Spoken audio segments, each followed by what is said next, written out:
Salve pessoal do canal, somos F1, tudo bom com vocês? A temporada de 2022 da Fórmula 1 acabou, meus amigos. Max Verstappen venceu mais uma corrida, a 15ª vitória do holandês na temporada, e o vice-campeonato ficou com o Charles Leclerc da Ferrari, muito por causa de incompetência de Sérgio Pérez, essa é a realidade, e também uma corrida que marcou as despedidas de Daniel Ricciardo, Nicolas Latifi, Mick Schumacher e de Sebastian Vettel.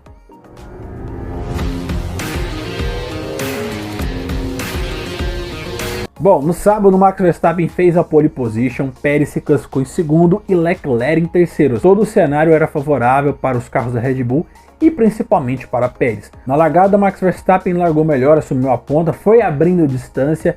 Pérez foi fazendo a sua estratégia de troca de pneus. A Ferrari, enfim, na minha opinião, acertou e fez apenas uma troca com Leclerc.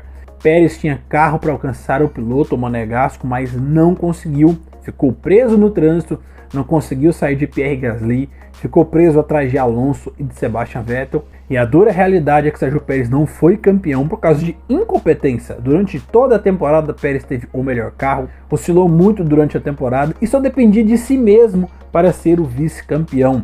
Os pontos que o Max Verstappen, por egoísmo, na minha opinião, não entregou para Pérez, não fariam diferença, porque eram 2 pontos e a distância entre ele e Leclerc no campeonato foram maiores do que isso. Então Pérez de fato não foi campeão por ser um piloto tecnicamente limitado comparado com Verstappen, Leclerc, Russell, Hamilton, entre outros. É um ótimo piloto, é um incrível segundo piloto, mas o Pérez não é esse piloto vistoso que está disposto, que tem talento suficiente para vencer campeonatos ou até mesmo um vice-campeonato, tendo o melhor carro da temporada da Fórmula 1. Entre os pilotos que abandonaram, podemos colocar 2 destaques interessantes. Fernando Alonso, que abandonou mais uma vez com problemas mecânicos no carro da Alpine, e Lewis Hamilton, que abandonou por problemas hidráulicos no carro da Mercedes, ou seja, é a primeira quebra durante a temporada dos carros da equipe prateada, algo muito raro de acontecer. O Hamilton, que vinha fazendo uma boa prova, ele largou bem em uma disputa contra o Carlos Sainz, que endureceu bastante. Hamilton acabou cortando, o carro meio que deu uma catapultada. Aparentemente ele teve problemas no assoalho, foi o que nós ouvimos no rádio, mas mesmo assim Hamilton vinha com um ritmo muito bom até ter problemas no seu carro. Mas um detalhe curioso, que na disputa entre Carlos Sainz e Lewis Hamilton, no mesmo ponto onde o Max tentou uma ultrapassagem assim forçada no Hamilton em 2021, ali no início da prova, Hamilton devolveu a posição em 2022, foi intimado a devolver, só que em 2021 não devolveu a posição. Então assim, algumas coisas estranhas, algumas decisões da FIA que eu sempre venho criticando. Na minha opinião, nos 2 casos o Hamilton foi forçado, tanto o Sainz quanto o Verstappen forçaram a barra na tentativa da ultrapassagem no mesmo ponto, mas em um caso ele devolveu e em outro não. Essa prova foi um banho de realidade na Mercedes. O W13, que tinha virado quase uma carroça mágica no Brasil, sem ao menos a Mercedes entender e saber o que aconteceu, voltou aos padrões de normalidade do carro em Abu Dhabi, a pista que tem uma característica muito diferente de Interlagos. Então realmente, se alguém tinha um fio de esperança que o W13 seria um carro imbatível, não, isso não vai acontecer. Foi algo muito específico que aconteceu no Brasil. A Mercedes mesmo disse que não sabia como o carro funcionou daquela forma. A Mercedes deve pensar em um novo projeto para 2023 e o W13 provavelmente vai ser coisa do passado. Um carro muito instável que a Mercedes no decorrer de toda a temporada evoluiu sim, mas não conseguiu resolver os problemas do carro ao ponto de ser um carro competitivo em pistas diferentes, coisa que Red Bull e Ferrari foram durante toda a temporada.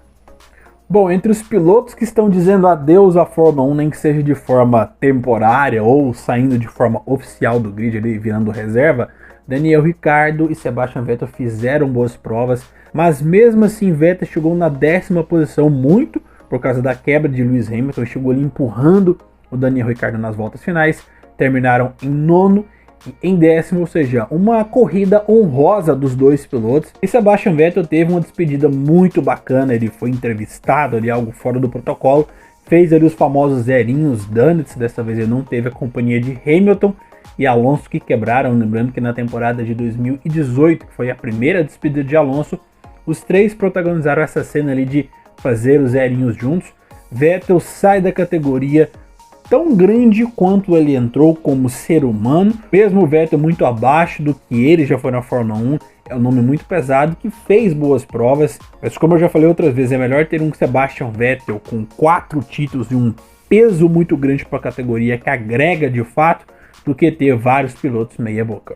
Se essa saída de Sebastian Vettel é um adeus ou um até breve, a gente não sabe. Vamos ver como vai ser esses anos ou talvez esse tempo que Sebastian Vettel vai ficar em casa, vivendo a vida de uma pessoa comum, e se ele de fato vai se adaptar a isso. Ele tem 35 anos e dá tempo de voltar caso ele queira. Falando agora do vice-campeão que terminou na segunda posição, Charles Leclerc foi merecedor de ser o vice-campeão da temporada, por mais que a Ferrari e ele tenham cometido vários erros. Leclerc foi um piloto rápido, foi o piloto que fez mais poles, foi o segundo piloto com mais vitórias na temporada, ou seja, ele foi muito melhor do que Sérgio Pérez. Esse é o fato. O Leclerc tem talento para ser campeão do mundo, acho que isso vai amadurecer de acordo com os anos. Ele é um piloto muito rápido, um pouco imaturo e conta também com a Ferrari, que comete muitos erros, e na minha opinião, o vice-campeonato está em boas mãos. Max Verstappen, muitas pessoas estavam esperando uma ajuda de Max Verstappen para Sérgio Pérez, mas mesmo que o Verstappen tivesse ajudado o Pérez no Brasil, a distância não resolveria, porque o Leclerc terminou uma distância maior do que 2 pontos, que era a discussão da corrida passada ali, né, entre a sexta e sétima posição. Mas falando da corrida do Verstappen, corrida impecável, mais uma do holandês, de ponta a ponta, não foi ameaçado, terminou a 8,7 segundos de Charles Leclerc, ou seja, mais uma corrida daquelas de manual de Max Verstappen. Podem não gostar da forma como o holandês se comporta, frio, um pouco egoísta, mas o piloto Max Verstappen é excepcional, não tem como criticar, é um cara extremamente fora da curva, é um fora de série e provavelmente já está entre os grandes da história da Fórmula 1 e já tem números para isso. São 35 vitórias com apenas 25 anos de idade, com mais 8 vitórias o Verstappen alcança em números o lendário Ayrton Senna. Não estou fazendo comparações assim entre pilotos e gerações diferentes, mas nos números ele está próximo do Senna, e o Verstappen é sim um fora de série, é sim um dos gênios que vão estar na história da Fórmula 1 como Vettel, Hamilton, Schumacher e entre outros. A corrida como um todo foi uma corrida boa, tivemos muitas disputas no meio do pelotão ali, aquela galera que briga entre a sétima, sexta posição até de 12º, 13º. Tivemos muitas disputas interessantes. A pista de Abu Dhabi, depois que foi reformulada, ficou mais rápida e ficou uma pista muito legal, porque antes era uma pista muito ruim, muito travada, e agora realmente é uma pista que eu gosto. É uma das pistas que eu menos gostava do calendário. Muito interessante de ver as corridas de Fórmula 1. No campeonato de pilotos, Max Verstappen com 454 pontos, a maior pontuação de um piloto na história da Fórmula 1. Vamos falar nesse critério aí de 25 pontos, lógico que foi uma temporada muito longa, mas o recorde de Max Verstappen, seguido de Leclerc com 308, Pérez na terceira posição com 305, ou seja, os 2 pontos que o Verstappen não deu para o Pérez não fariam diferença, até porque o Leclerc tem mais vitórias do que o Pérez.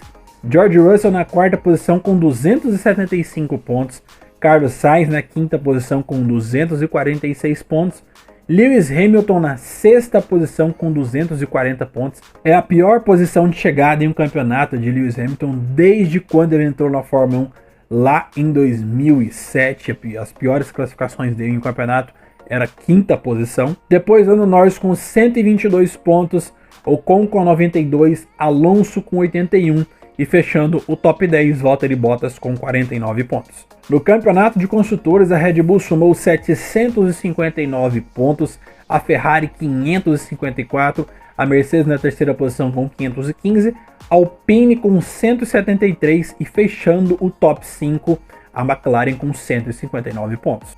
Então pessoal, essa foi a análise do GP de Abu Dhabi, mas em breve eu volto para nós fazermos uma análise completa da temporada de 2022, tudo que foi positivo e tudo aquilo que foi negativo. Não se esqueça de deixar o like, se inscrever no canal Somos F1. Um abraço e até breve.